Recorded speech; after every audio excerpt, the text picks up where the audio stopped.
Bueno, quiero agradecerle a Gustavo Arce, coterráneo, que nos estará mirando a esta hora por la indumentaria, desde hoy, Agustino, estos zapatitos, Mendelevich, ¿qué le parece? No, lo admiro realmente, no voy a hacer comentario. No, porque tiene un comentario a flor de piel, que lo conozco, pero como es amigo mío no lo va a hacer. Bueno, me interesó, el domingo estuvimos juntos en radio con Jorge Giacobbe, me interesó lo que publicaron como evaluación del resultado electoral, ¿no? En tanto, ¿qué porcentaje del padrón ha votado hasta ahora en elecciones provinciales y cuál ha sido el resultado que ha presentado el kirchnerismo? Perdón, Jorge, próximamente la vamos a invitar a Mariel Fornoni de Management and Fit para que nos explique. En Córdoba lo he explicado. No voy a abrir juicio de valor, pero para un encuestador, ni te voy a pedir, tampoco te voy a involucrar, lo voy a decir fijo a la cámara, equivocarse por 2 puntos, por 3 puntos, margen de error un poquito más, pero equivocarse por 6, 7 puntos. En Córdoba hubo encuestas que ponían a Aguad tercero, segundo a Castelo. Le restaron a Aguad 8 puntos y le inflaron a Castelo 7 puntos. Y, oh casualidad, acertaron en la izquierda con 5 puntos y en Schiaretti con 37. Hay mucho encuestador militante y hay mucho encuestador que se ha vuelto creador de climas. Hay una presunción de un Scioli ganador en primera vuelta. Está la encuesta de Aresco.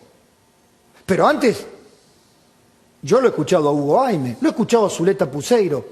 Cifras más, cifras menos. Tal vez sea parte del clima y los encuestadores entren en ese clima.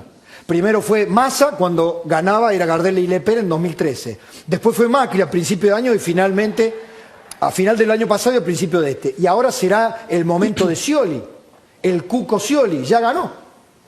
¿Ya ganó? No, de ninguna manera. Le falta remar muchísimo más. Mira, Pablo, nosotros tanto las encuestas como este estudio que hicimos, que es de los votos ya válidamente emitidos, ninguno nos da la situación de que Scioli esté ganando en primera vuelta. Hasta ahora votaron 11 provincias que representan el 41,85% del padrón.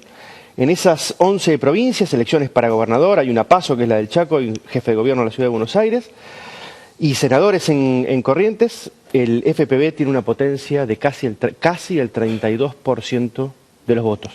Es lógico que esto es difícil extrapolarlo a lo nacional, ¿no? Se está votando local, pero claro, es cierto. ¿qué te contestan a eso? Algo que hablaba con Pablo esta mañana, ¿no? Porque también escribió su columna en La Nación. El kirchnerismo, que te dice, sí, vayan a ver en 2011 las victorias la performance de la oposición en la provincia y después Cristina los tapó de votos en la elección presidencial. Te dicen que en esas mismas provincias Cristina para presidenta ganaba fuerte. En la Ciudad de Buenos Aires ganó Macri y Cristina ganó para presidente, porque cuando todo está bien, los argentinos tendemos a conservar todo lo que está sentado, sea del signo político que sea. Esa es la diferencia ahora. Esa es la diferencia. Ahora, de vuelta, la potencia del Frente para la Victoria en lo votado en el 2015 es del 32%. En las encuestas los números son muy similares a estos. Pablo, Ustedes están haciendo una encuesta. Nosotros están procesando. Estamos procesando ahora una encuesta en la provincia de Buenos Aires, una encuesta profunda que complementa una encuesta anterior al cierre de las listas, donde medimos toda la Argentina menos la provincia de Buenos Aires. En esa encuesta nos había dado todavía una diferencia a favor de Mauricio Macri de 4 puntos, tanto en la general como en la segunda vuelta. ¿Qué tendría que pasar en la provincia de Buenos Aires? Tendría que haber una diferencia de 10 puntos a favor de Scioli para empatar a Mauricio Macri en lo nacional. Si en la provincia de Buenos Aires no hay 10 puntos de diferencia a favor de Scioli, Pablo Macri se lo come con el resto del país. Ahora estamos midiendo la provincia de Buenos Aires para ver eso. En el medio también estuvo el cierre de listas. Y esto es importante porque Scioli venía creciendo, venía achicando la diferencia con Macri, pescando en indecisos y pescando en un cuarto de la población argentina que está ajena a la pelea kirchnerismo-antikirchnerismo. Estoy pensando en lo que está pensando el senador Adolfo Rodríguez Sac, que es precandidato a presidente, y lo que está tratando de pelear de la sota es decir, guarda con él la polarización porque nos responsabiliza a los periodistas y a los encuestadores de alentar la polarización y olvidarse que está Massa de la Sota, Rodríguez Sac, Margarita Stolbizer. Pablo, dame tu impresión sobre estos climas creados y la realidad. ¿Cómo hacemos para discernir entre en el análisis político, con la creación de climas de las encuestas y con lo que pueda asemejarse digamos, al retrato más fiel del escenario? Bueno, primero da la impresión de que las elecciones generales están muy lejos, ¿no? Todavía faltan las PASO y hay que votar en la Ciudad de Buenos Aires el otro domingo y todavía no hay pronósticos certeros sobre cómo va a salir ese balotaje dentro de apenas 13 días, 12 días. Entonces, ¿cómo vamos a poder saber qué va a pasar en las generales, que son en octubre, ¿no? ¿Cuánto puede cambiar el clima, la orientación, la motivación de los votantes, el resultado de las PASO? Va a redefinir mucho. Primero porque algunos candidatos van a quedar afuera, esa gente se va a tener que redefinir, y después porque es como esta idea de la gran encuesta, unas elecciones donde todos realmente medimos la potencia de lo que antes era humo o un blef o se podía creer o no creer. De todas formas, hay una situación de polarización que no solo tiene que ver con que dos candidatos reúnan el 70% de los votos, que eso llamamos técnicamente una polarización, sino que también tiene que ver con que se ha conformado un par de opuestos, un binomio donde un candidato significa una cosa, el otro candidato significa lo contrario y viceversa, que deja afuera todo el resto. Digo, en el ring la gente ve 2 boxeadores, no 3. Ponele No, le quería avisar que como él está llevando los cómputos, hay un voto más para Scioli, que tenés que anotarlo. Uno más. Eve de Bonafini. Sí. No, Randazzo. Si me prestás una lápiz. Randazzo hoy avisó que vota por Scioli. Creí que ibas a hacer un chiste. Anotalo. ¿no? Lo saco de indecisos y lo pongo en Scioli. No, porque él dijo, la familia Randazzo es propensa a las metáforas ortopédicas, ¿no? La madre de Randazzo dijo que a su hijo le habían cortado las piernas, y Randazzo dijo que el proyecto se iba a quedar manco con Scioli. Bueno, da la impresión de que está cambiando Randazzo, como Zanini dijo que está cambiando Scioli. Viste que Zanini le dio un largo reportaje muy interesante a Berbisky en Página 2 el domingo, y donde dice que Scioli Scioli ahora es otro tipo, está cambiando, o sea, se está haciendo kirchnerista de verdad. ¿Viste lo que dijo Eve hoy, que se va a poner tutú? Sí. Es importante para lo que se hablaba antes, me parece, Pablo, entender que el kirchnerismo, la potencia real del kirchnerismo, no el humo, no esta idea de que te canta con una sota, sino que la potencia real determina que no pueden poner ni su propio candidato. Tuvieron que alquilar un vientre para ir a la elección, ¿no? Eso, la teoría del alquiler de vientre. Espérate que ya lo saluda Enrique Sewach. Enrique, ya hablamos de economía. No? A propósito de más de lo mismo, ¿no? Que Kicillof dijo, vamos a hacer más de lo mismo. Sí. Scioli debe haber estado contentísimo, Gustavo Marangoni también, Miguel Bain también. Bueno, y en ese reportaje que cita Pablo, Zanini dijo no se va a renegociar con los holdouts, y si Scioli quiere renegociar, el Congreso no lo va a dejar. Por eso yo después quiero que profundicemos lo del policía bueno y el policía malo. Guarda, ¿no? Scioli el policía bueno y Zanini el policía malo. Y entre los dos, a lo mejor una parte cree en el bueno, la otra parte cree en el malo y se llevan todo. Bueno, estaba pensando, me quedaron 3 cosas en el tintero, pero ya está Eduardo Zanini, el autor de Máximo, la historia jamás contada. Eduardo Zanini escribió la historia de Carlos Zanini.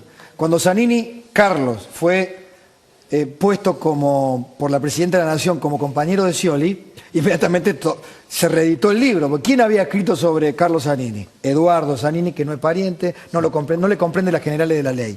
Pero simplemente la historia jamás contada de Máximo. Un hombre joven, hijo del matrimonio presidencial, que ha tenido una historia aparentemente, ya se lo vamos a preguntar al autor del libro, bastante anodina,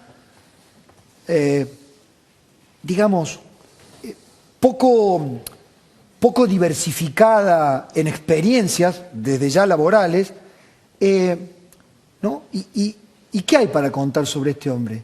¿Genio o figura? El silencio, esa opacidad, lo ha tornado una figura enigmática. ¿Es la cabeza de la cámpora? ¿Qué lugar ocupará si gana Scioli, por ejemplo? Ya se lo vamos a preguntar a Eduardo. Carlos Zanini tiene algo que Eduardo no tiene. 2 Ns. Es cierto. Sí, porque no es el mismo apellido. Es el vicio del periodista gráfico. 3 cosas que me quedaron. Cuando se fue Rodríguez Sá me dijiste, hoy se dicen peronistas ¿Qué porcentaje de la población? El 13% de la población se define ideológicamente peronista. 13%. Cuando la medimos, sistemáticamente, 13, 15% como mucho se define peronista, 4% se define como radical, 3% se define como pro, 9% se define como kirchnerista en la provincia de Buenos Aires, por ejemplo, 6% nacional. Es decir, el 60-65% de la opinión pública se define apolítica o independiente, Pablo, que esto explica que los procesos sociales que se están dando no se dan por virtud o por defecto de los candidatos ni de los políticos, sino por necesidad de la opinión pública. Los cambios hoy vienen desde la necesidad de la opinión pública.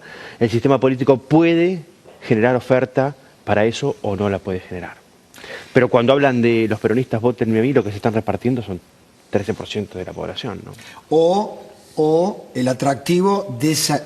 Porque te estaba por hacer un chascarrillo que el resto de la sociedad es indefinible, porque no le gusta definirse por ningún lugar, pero también a lo mejor sea una estrategia de una especie de falta de compromiso, pero termina votando a lo seguro. Siempre hay un peronista a mano para que te asegure que las cosas en el bolsillo van a ir un poquito mejor, gobernabilidad, claro, etcétera, etcétera. Porque el peronismo todavía simboliza el grupo de gente que tiene las habilidades para domar el potro, que es otra cosa, ¿no?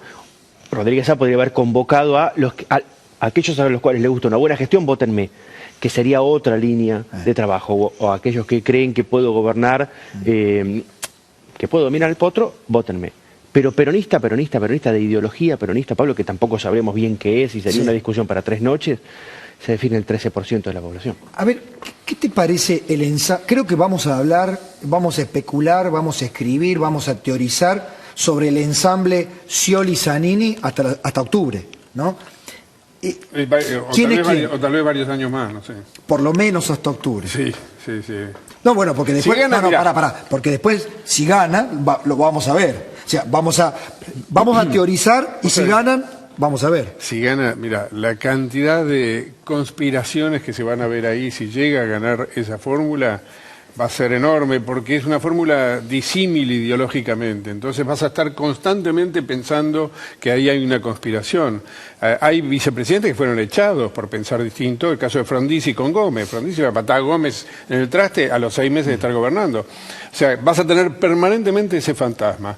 Los esfuerzos dialécticos de Zanini por decir que es la diversidad en la unidad y qué sé yo qué, son muy interesantes porque Zanini O que Scioli cambió. Claro, Scioli cambió, ahora es un buen muchacho porque es kirchnerista. O tomó un curso de kirchnerismo explícito en los últimos 2 meses. Sí, pero lo que pasa es que el problema es que él le está hablando a un país que sabe quién es Scioli y sabe quién es Zanini. O sea, por lo menos sabe quién es Scioli, Zanini es más desconocido. Claro. Entonces, no nos puede ahora decir que Scioli es un muchacho progresista, que viene de la izquierda, que siempre defendió los derechos humanos. En ese sentido, la más brutalmente honesta es Eve, de ese sector. Es tan honesta que hoy dijo una cosa que a mí me parece más importante que lo espectacular que dijo. Ella dijo lo del tutú, a ver si Scioli se va a poner un tutú para ver qué es, a ver, lo tenemos que ver bailar. Para mí lo más importante que dice Eve es otra cosa. Ella dice que Cristina lo puso a Zanini en la fórmula. Que es al revés del relato. ¿No le avisaron a Eve que eso no se dice? No. Tiene licencia para decir esas cosas. Claro. ¿Está medido el efecto Zanini con Scioli? Mirá, estamos midiendo eso porque Scioli venía creciendo, pescando en este público que hablábamos de indecisos y de gente que, por sobre todas las cosas, está ajena a la cuestión, al eje kirchnerismo, antikirchnerismo, que dice yo del kirchnerismo recupero algunas cosas, otras no me gustan, y Scioli me parece un salto menos largo que Macri conceptualmente. A ese público indefinido, un candidato indefinido también, con un pie en cada lado, le ponen Zanini. Eso puede ser, a mi criterio, inocuo o dañino para las chances de Scioli de crecer en indecisos. La última pregunta, te la dejó picando Rodríguez Sá. Sí. ¿Es una hazaña política? ¿Es posible matemáticamente, electoralmente, que Lustó le pueda ganar a Rodríguez Larreta? Mira, todavía no hemos tenido oportunidad de medir.